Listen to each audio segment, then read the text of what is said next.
Welcome to the Explainer. Today we're diving into the absolute wild ride that is the survival and evolution of a true American automotive icon, the Dodge Charger. We're talking 8 distinct generations of a vehicle that literally refused to die. It just kept morphing to survive. We're not just looking at a car today, guys. We're looking at an absolute masterclass in industrial adaptation. So let's kick things off with a bit of a provocative question. When you hear Dodge Charger, your brain probably instantly jumps to a roaring V8 coupe, right? But how does that image actually hold up when you realize this legendary nameplate has been slapped onto 2-door fastbacks, 3-door subcompact hatchbacks, 4-door family sedans, and yeah, even 5-door liftbacks over its lifespan? By tracking how the Charger constantly shifted to survive shifting market demands, strict government regulations, and crazy new tech, we're going to figure out exactly what makes this car's DNA so undeniably enduring.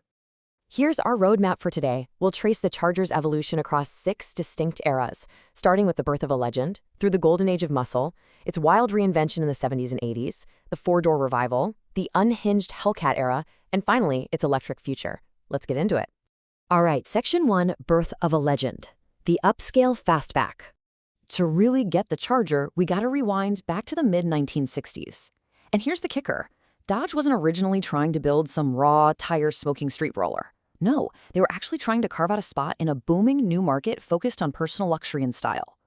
And things moved fast, like lightning fast. We see this rapid-fire transition from a 1964 show car straight into a 1966 production debut built right on the Cornet chassis.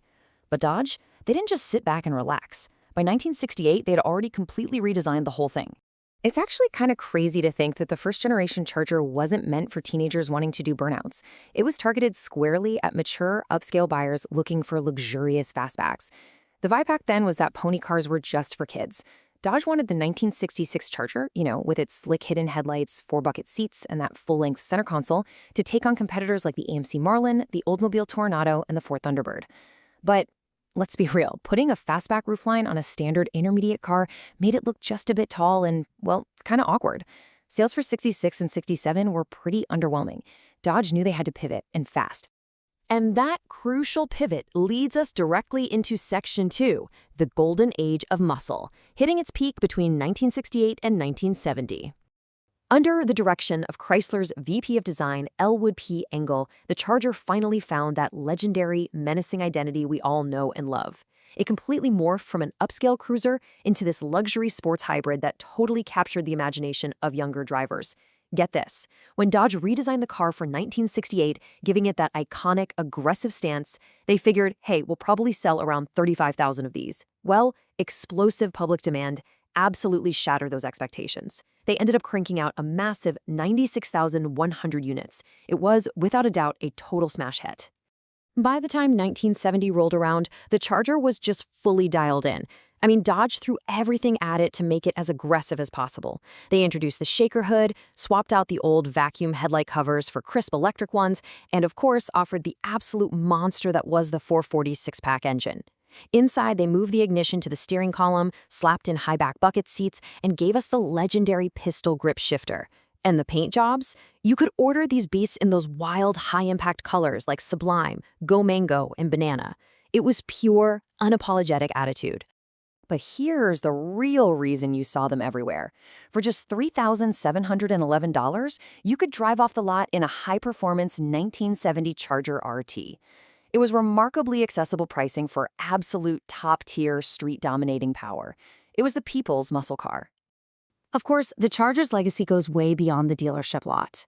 Out on the track, the super aerodynamic Charger Daytona and Charger 500 fixed the aero quirks of the 68 model and absolutely dominated. The 1970 Charger racked up the most NASCAR wins that year, with Bobby Isaac wheeling his HEMI-powered machine straight to a championship. And then there's television. The Dukes of Hazzard literally etched this exact body style into the bedrock of American pop culture forever. Even if you weren't a gearhead, you knew exactly what a Dodge Charger was.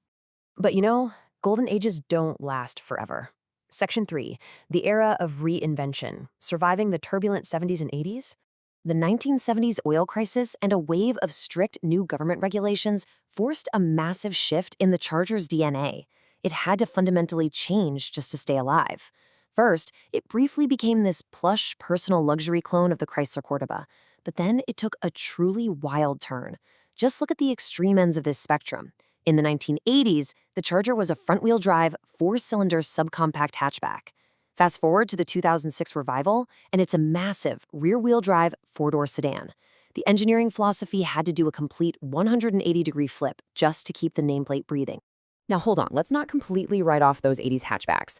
Despite the industry's massive shift towards boring economy cars, automotive legend Carroll Shelby actually got his hands on them. And man, he squeezed some genuinely impressive performance out of those lightweight little L-body cars.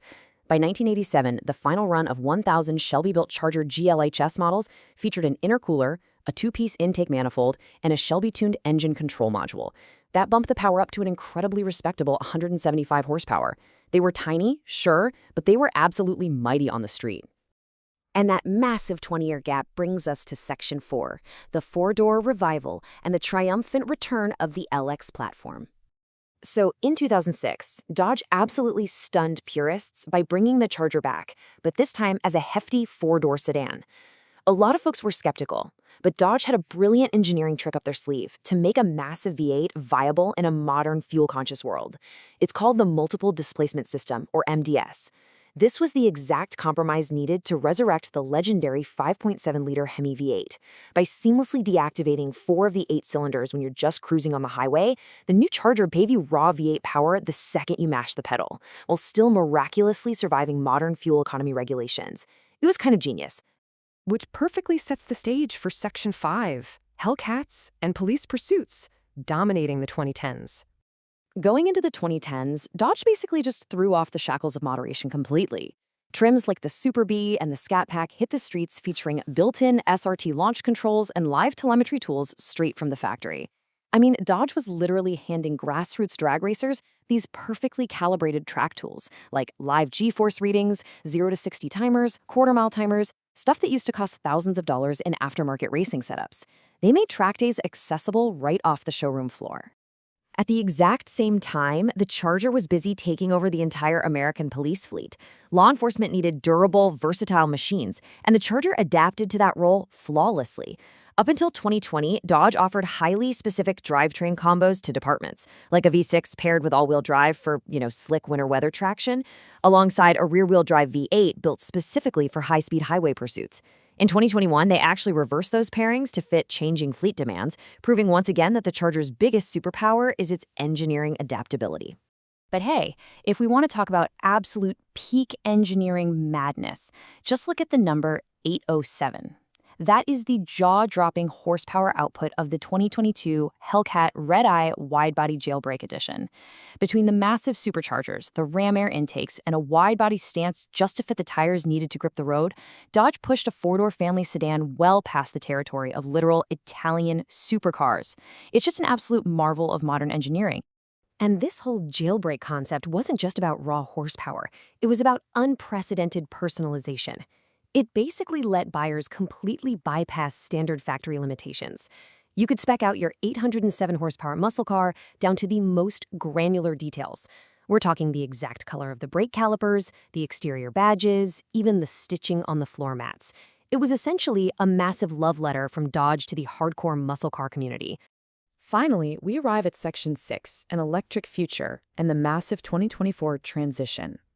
We've reached what is easily the most dramatic shift in this car's history, the official retirement of the beloved HEMI V8 at the end of the 2023 model year. But showing that ultimate survival instinct yet again, the Charger is transforming to conquer the next automotive era. For 2025, Dodge dropped the Charger Daytona EV in Artia's Scat Pack trims, introducing this really sleek new liftback body style in both 2 and 4 doors. And hey, for the traditionalists who aren't quite ready to go full electric, they announced the 2026 Charger 6-pack, swapping the V8 for a wildly advanced 3.0-liter Hurricane twin-turbo inline-6 engine.